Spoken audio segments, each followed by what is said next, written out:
ထိုင်းနိုင်ငံကနိုင်တစ်ခုမှာတော့ခေါင်းမောက်ကိုကြောင်တဲ့ကောင်တက်လိုက်ပါတယ်ချက်ချင်းဆိုတော့ခေါင်းမောက်ကလှုပ်ခါသွားခဲ့ပါတယ်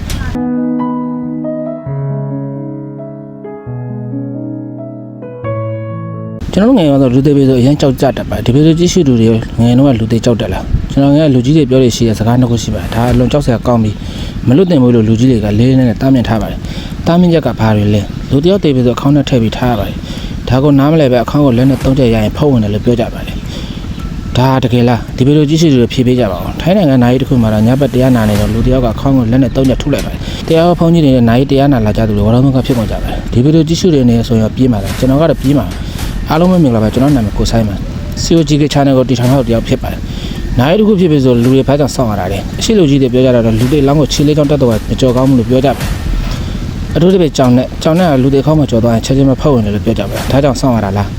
ထိုင်းနိုင်ငံကနိုင်တစ်ခုမှာတော့ခေါင်းမောက်ကိုကြောင်တဲ့ကောင်တက်လိုက်ပါတယ်ချက်ချင်းဆိုတော့ခေါင်းမောက်ကလှုပ်ခါသွားခဲ့ပါတယ်ဒါကြောင်တက်လို့ဖောက်ဝင်လာတာအရှိလူကြီးတွေပြောတာတကယ်မှန်နေလားဆိုတာကိုဒီဗီဒီယိုကြည့်ရှုလို့အားလုံးထင်မြင်ချက်လေးရေးပေးကြပါဦး